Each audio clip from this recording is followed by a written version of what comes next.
Zakaria street. Ramzan মাস পড়লেই রাতারাতি একদম চেহারা পাল্টে যায় এই অঞ্চলটার। এখানেই অবস্থিত কলকাতা তথা পূর্ব ভারতের সবথেকে বড় মসজিদ নাখোদা মসজিদ। সন্ধ্যায় নাখোদা মসজিদের ইফতারি, ঈদের কেনাকাটা এবং নানান বছরের পুরানো দোকানের ঐতিহ্যবাহী খাবার দাবার সব কিছু মিলিয়ে রমজানের কলকাতার অন্যতম সেরা আকর্ষণ হয়ে ওঠে এই জাকারিয়া স্ট্রিট। আজ আমি এই ভিডিওতে দেখাবো আপনারা জাকারিয়া স্ট্রিটে কীভাবে আসবেন, এখানে এসে কোন কোন দোকান রয়েছে, কি কি কেনাকাটা করবেন কিভাবে, এবং নাখোদা মসজিদের ইফতারি সব কিছু আজকে আমি এই ভিডিওতে ডিটেলসে দেখাবো। তাই ভিডিওটি স্কিপ না করে অবশ্যই শেষ পর্যন্ত দেখবেন। তাহলে চলুন, আমি সানাল লস্কর, আর আজ আমার সাথে ঘুরুন কলকাতার রমজানের প্রাণকেন্দ্র জাকারিয়া স্ট্রিট। প্রথমে আলোচনা করি আপনারা জাকারিয়া স্ট্রিট কিভাবে আসবেন। জাকারিয়া স্ট্রিট আসার জন্য আপনারা মেট্রোতে করে আসতে পারেন অথবা শিয়ালদা থেকে বাস কিংবা অটো করে আসতে পারেন। আমি আগের বারে গিয়েছিলাম মেট্রোতে করে, আর এবারে যাচ্ছি শিয়ালদা থেকে অটো করে। আপনারা যদি মেট্রো করে আসতে চান তাহলে আপনাদের নিয়ারেস্ট কোনো মেট্রো স্টেশন থেকে মেট্রোতে উঠে পড়বেন আর নেমে পড়বেন মহাত্মা গান্ধী রোড তথা MG road metro station. MG road metro স্টেশনের 3 নম্বর গেট দিয়ে বাইরে বেরিয়ে আসবেন। 3 নম্বর গেট দিয়ে বাইরে বেরিয়ে এসে এই সামনের এই রাস্তা বরাবর এগিয়ে যাবেন 3 থেকে 4 মিনিট। লেফট সাইডে পড়বে মোহাম্মদ আলী পার্ক, আর মোহাম্মদ আলী পার্কের ঠিক অপোজিট সাইডে রয়েছে জাকারিয়া স্ট্রিটের গেট। সামনের এই গেট বরাবর 1-2 মিনিট হেঁটে গেলেই জাকারিয়া স্ট্রিটের দোকানগুলি শুরু হবে। আজ আমরা যাচ্ছিলাম শিয়ালদা থেকে অটো করে। শিয়ালদার নর্থ সেকশন থেকে বাইরে বেরিয়ে এসে সুরেন্দ্রনাথের সামনে থেকে অটোতে উঠে পড়লাম।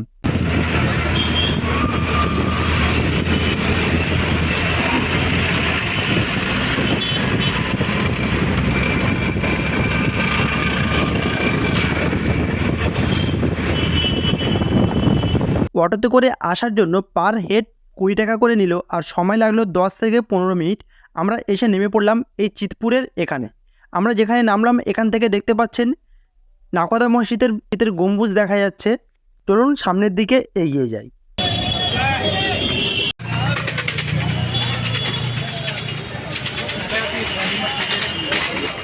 আমরা এখন নাখোদা মসজিদ তথা জাকারিয়া স্ট্রিটের সামনে চলে এসেছি, আর বাইরে থেকে এই মসজিদটা দেখতে জাহাজের মতো লাগে। আর নাখোদা শব্দের অর্থ হলো জাহাজের ক্যাপ্টেন বা নাবিক। চলুন সামনের দিকে এগিয়ে যাই, আমরা সম্পূর্ণ জাকারিয়া স্ট্রিট ঘুরে দেখব এবং নাখোদা মসজিদের ইতিহাস আপনাদের কাছে বর্ণনা করব।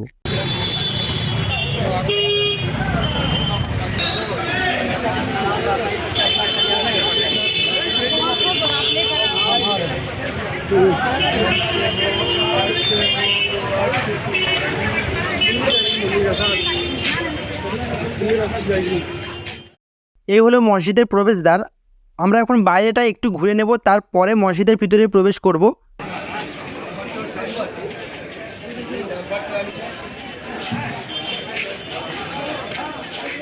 এখানে নানান খাবার দাবারের সাথে সাথে ঈদের কেনাকাটার জন্য পাঞ্জাবি এবং পাঞ্জাবির কাপড়, চুড়িদারের কাপড়, এবং সেই সাথে এখানে সুরমা এবং আতরের সুগন্ধি আপনার নাকে এসে ঠেকবে।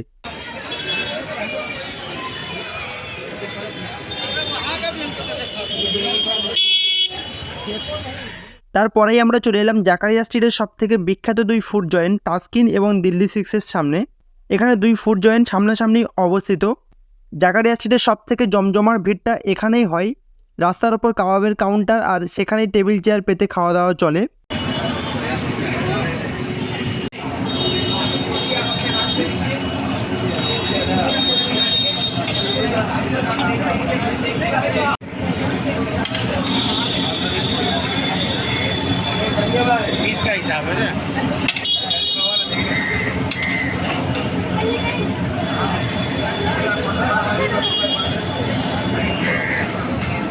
সন্ধ্যার পরে আবার আমি এখানে আসবো, এসে আপনাদেরকে দেখাবো এখানে কেমন কি খাওয়া দাওয়া চলছে, কেমন ভিড়।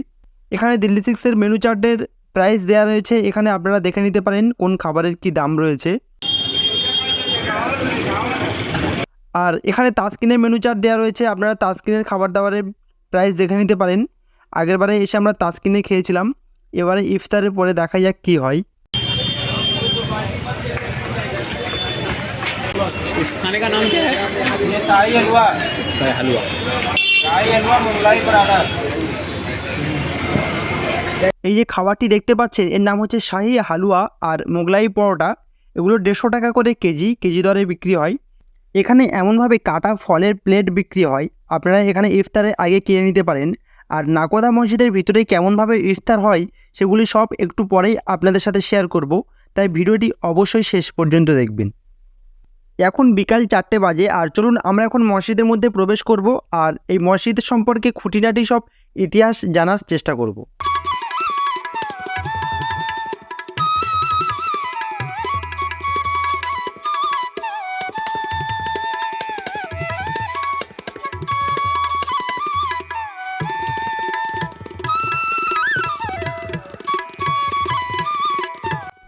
মসজিদের মধ্যে ওই সামনে দেখতে পাচ্ছেন অজুখানা, আর অজুখানার উপরে একটা প্লেস রয়েছে। ওই প্লেসে যারা ফ্যামিলি নিয়ে আসবে, অর্থাৎ সাথে হয়তো মহিলা আছে বা বাড়ির কেউ আছে, তারা একসাথে উপরে ওখানে ইফতার করতে পারবে। আমি ইফতারের সময় আবার দেখানোর চেষ্টা করব।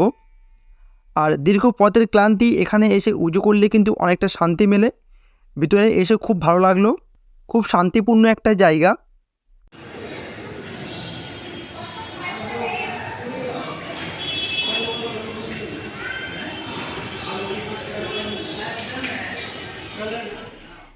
এই হলো মসজিদের ভিতরের অংশ, খুব শান্তি এবং নিরিবিলি পরিবেশ। এই মসজিদের মধ্যে একসাথে 10,000-এর বেশি লোক নামাজ পড়তে পারেন। চলুন এখন মসজিদের উপরে যাব এবং উপরে গিয়ে উপরটা আপনাদেরকে দেখাবো, এবং সেই সঙ্গে উপর থেকে জাকারিয়া স্ট্রিটের মার্কেটটা কেমন লাগে সেটাও আপনাদের সাথে শেয়ার করব।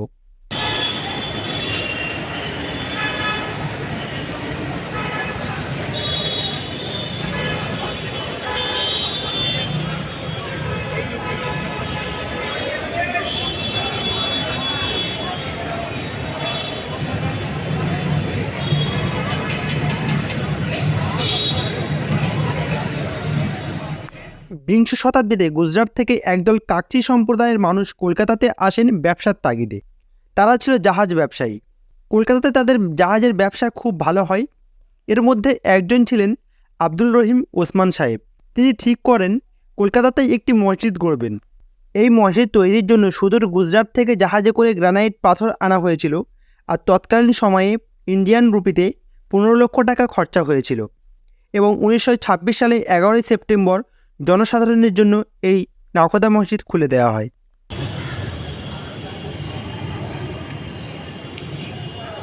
আসরের আজান হয়ে গেছে, আর কিছুক্ষণের মধ্যে আসরের জামাত শুরু হবে। আর আসরের নামাজের পরে আমরা আবার জাকারিয়া স্ট্রিটের মার্কেটের দিকে যাব, তাই ভিডিওটি অবশ্যই শেষ পর্যন্ত দেখবেন।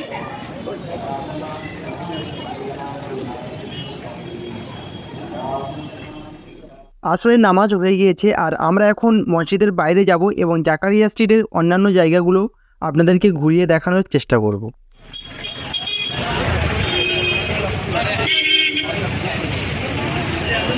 আমরা আসরের নামাজ পড়ে এখন জাকারিয়া স্ট্রিটের বিভিন্ন অলিগলিতে ঘুরতে বেরোলাম।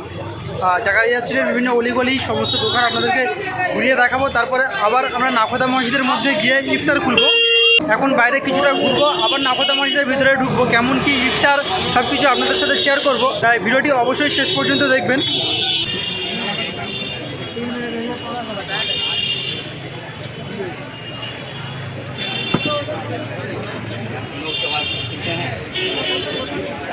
রমজান মাসের আরও একটি স্পেশাল খাবার হলো হালিম।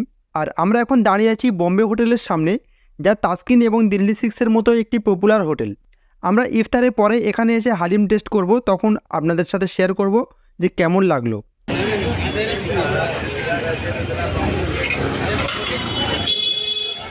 বোম্বাই হোটেলের সামনে এখানে মাছ বিক্রি হচ্ছে, দেখুন কত বড় বড় মাছ এখানে বিক্রি হচ্ছে দেখুন। আর এখানে আপনারা কেজি দরে মাছও কিনতে পারবেন।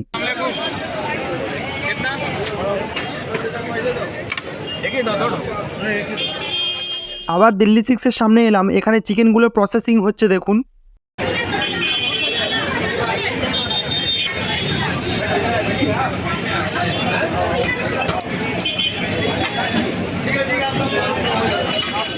এখানে ইফতারের জন্য মহব্বতের শরবত এবং কাটা ফলের প্লেট বিক্রি হচ্ছে দেখতে পাচ্ছেন। এখান থেকে আপনারা সস্তায় ঈদের কেনাকাটা করতে পারেন। দেখতে পাচ্ছেন এখানে পাঞ্জাবি মাত্র 200 টাকা থেকে শুরু। রমজান মাসের একটি গুরুত্বপূর্ণ স্পেশাল খাবার হলো খেজুর। আর এখানে দেখতে পাচ্ছেন কত রকমের খেজুর রয়েছে, বিভিন্ন রকমের খেজুর এবং বিভিন্ন দামের খেজুর এখানে আপনারা পেয়ে যাবেন। আমরা অনতি দূরে হাঁটতে হাঁটতে চলে এলাম কলুটোলা মসজিদের সামনে। এখানে আরেকটি পপুলার মসজিদ হলো কলুটোলা মসজিদ, তার সামনে চলে এলাম। অনেকটা বড়, দেখতে পাচ্ছেন, এই হচ্ছে কলুটোলা মসজিদ। আর এখান থেকে রাইট সাইডে যে রাস্তাটা চলে গিয়েছে, এটা সোজা গেলে সেন্ট্রাল মেট্রো স্টেশন গিয়ে পৌঁছাবে। আবার এটা দিয়ে আবার সোজা আপনারা শিয়ালদাতেও চলে যেতে পারবেন। এখন 5:30 বাজে, আর আজ ইফতার আছে 5:50-এ, আর ইফতারের সময় হয়ে আসছে, তাই আমরা আবার মসজিদের সামনে চলে এলাম। চলুন ভিতরে যাই এবং এখানে কেমনভাবে ইফতার হয় সেগুলো সব কিছু আপনাদের সাথে শেয়ার করব। ইফতারের জন্য অলরেডি অনেকে এখানে বসে পড়েছে, আর এখানে এসে দেখলাম হায়দ্রাবাদে কলেজের আমার অনেক বন্ধু রয়েছে এখানে। সামনে দেখতে পাচ্ছি আমার সিনিয়র দাদা ইনজামুলদা রয়েছে, বন্ধু ইজাজ রয়েছে এবং জুনিয়র ভাই জাহাঙ্গীর রয়েছে। ইফতারের পরে ওদের সঙ্গে পরিচয় করিয়ে দেওয়ার চেষ্টা করব। আমরা মসজিদের ভিতরে ইফতার করার জন্য বসে পড়লাম। আর এই প্রসঙ্গে বলে রাখি, এই মসজিদে ইফতারের ব্যবস্থা হচ্ছে সম্পূর্ণ বিনামূল্যে ইফতারের ব্যবস্থা হয়ে থাকে। আর এখানে আপনারা ফ্যামিলির সাথেও ইফতার করতে পারেন। যদি আপনারা ফ্যামিলির সাথে ইফতার করেন এবং আপনাদের সাথে যদি কোনো মহিলা থাকে, তাহলে আপনারা উজুখানার উপরে যে প্লেসটি আমি আগে দেখিয়েছি ওখানে চলে যাবেন, ওখানে পরিবারের সাথে একসাথে ইফতার করতে পারবেন।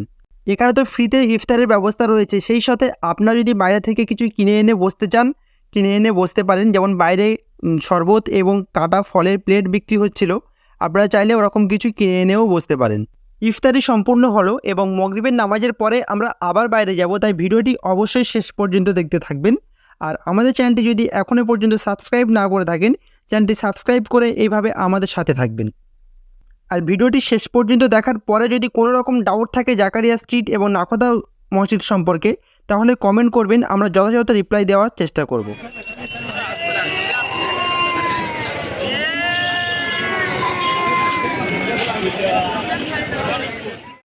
মাগরিবের পরে আমরা বাইরে বেরিয়ে এলাম, আর চারিদিকটা আরও সুন্দরভাবে সেজে উঠেছে। দেখতে পাচ্ছেন লাইটগুলো সব জ্বলে উঠেছে এবং সবাই কেনাকাটা খাওয়া দাওয়াতে ব্যস্ত রয়েছে।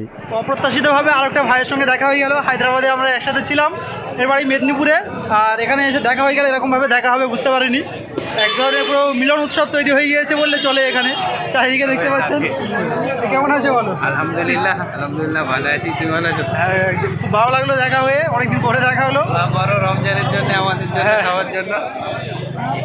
তারপরে আমরা আবার চলে এলাম বোম্বাই হোটেলে হালিম খাওয়ার জন্য। আমাদের ইনজামুল্লাহ আমাদের জন্য হালিম নিয়ে নিচ্ছে। এখানে হালিম খাওয়ার জন্য প্রথমে কাউন্টার থেকে ওখানে কুপন করতে হবে, তারপরে এখান থেকে হালিম দেওয়া হবে। এখানে হালিমের প্লেট হচ্ছে 180 টাকা করে পার প্লেট। আর এদিকে দেখতে পাচ্ছেন এখানে শিক কাবাবগুলো রেডি করা হচ্ছে। তবে কিন্তু এখানে হালিম খাওয়ার অভিজ্ঞতা গেলে অনেস্টলি যদি বলতে চাই, খুবই বাজে। 180 টাকা করে প্লেট নিয়েছে এবং টেস্ট খুবই বাজে ছিল। আমরা হালিম খাচ্ছি, সেই সময় আমাদের একটা ছোটো ভাইয়ের সঙ্গেও দেখা হলো। আর ওকেও টেস্ট করালাম। ও বললো আমি এক্ষুনি 40 টাকা দিয়ে প্লেট খেয়ে আসছি, এর থেকে অনেক ভালো ছিল। সত্যি কথা বলতে কি, আমি আগের বার এসে হালিম খেয়েছিলাম, একটা ছোটো স্টল থেকে হালিম খেয়েছিলাম। 30 টাকা করে প্লেট নিয়েছিল, খুবই সুন্দর টেস্ট ছিল। কিন্তু সেই তুলনায় বোম্বাই হোটেলের মতো এত বড় একটা ব্র্যান্ড থেকে খেলাম, 180 টাকা করে প্লেট নিল, খুবই বাজে অভিজ্ঞতা হলো। আমরা আবার দিল্লি 6 এবং তাজকিনের সামনে চলে এলাম। এখানে তো দেখছি প্রচণ্ড ভিড়। আর এই প্রসঙ্গে একটা কথা বলে রাখি যে এই পপুলার হোটেলগুলো থেকেই খেতে হবে এমন কোনো কথা নেই। অনেক ছোট ছোট স্টল আছে, অনেক ভালো ভালো খাবার পাওয়া যায়। একটু খুঁজে সেই সব দোকান থেকেও খেতে পারেন এবং অপেক্ষাকৃত অনেক কম দামেও পেয়ে যাবেন। তাজকিন, দিল্লি 6, বোম্বাই হোটেল এগুলো অপেক্ষাকৃত অন্যান্যদের তুলনায় খুবই দাম বেশি। আর এখন দিল্লি 6 এবং তাজকিনের সামনে কতটা ভিড় দেখতে পাচ্ছেন। এখন যদি এখান থেকে খেতে যাই অনেকটা টাইম চলে যাবে। আমরা আগেরবারে এসে এখানে খেয়েছিলাম, প্রায় 1.5 ঘন্টা মতো ওয়েট করতে হয়েছিল। আমি আগেরবারে এসে তাজকিন থেকে অর্ডার করেছিলাম বাটার চিকেন টিক্কা এবং পিস্তা লস্যি, যদিও টেস্ট যথেষ্ট ভালো ছিল। আর অন্যান্য খাবারের টেস্ট কেমন হবে সেটা বলতে পারবো না। আমি বাটার চিকেন টিক্কা এবং পিস্তা লস্যি অর্ডার করেছিলাম, যথেষ্ট ভালো টেস্ট ছিল। এখানে বিভিন্ন ধরনের শরবত বিক্রি হচ্ছে, মহব্বতের শরবত আর ওই আরেকটি লাল শরবত রয়েছে, আমি ওই শরবতটার নাম জানি না। মহব্বতের শরবতের গ্লাস হচ্ছে 20 টাকা করে, আর ওই শরবতটির গ্লাস হচ্ছে 10 টাকা করে। তারপরে চলে এলাম আমরা একটা পাঞ্জাবি কিনতে। ইনজামুল্লাহ এই পাঞ্জাবিটা নিল, এই পাঞ্জাবিটার প্রাইস ছিল 650 টাকা। আর একটা পাজামা নিল, পাজামাটি নিল 200 টাকা। তাহলে বন্ধুরা ভিডিওটি আমরা এখানেই শেষ করব। ভিডিওটি কেমন লাগলো অবশ্যই কমেন্ট করে জানাবেন। আর জাকারিয়া স্ট্রিট সম্পর্কে যদি কোনো রকম কোশ্চেন থাকে কমেন্ট করবেন, আমরা যথাযথ রিপ্লাই দেওয়ার চেষ্টা করব। ভিডিওটি শেষ পর্যন্ত দেখার জন্য অনেক অনেক ধন্যবাদ। চ্যানেলটি সাবস্ক্রাইব করে এইভাবে আমাদের সাথে থাকবেন। সুস্থ থাকবেন, ভালো থাকবেন এবং আমাদের সাথে সর্বদা এইভাবে ঘুরতে থাকবেন। সবাইকে রমজান মাসের প্রীতি ও শুভেচ্ছা।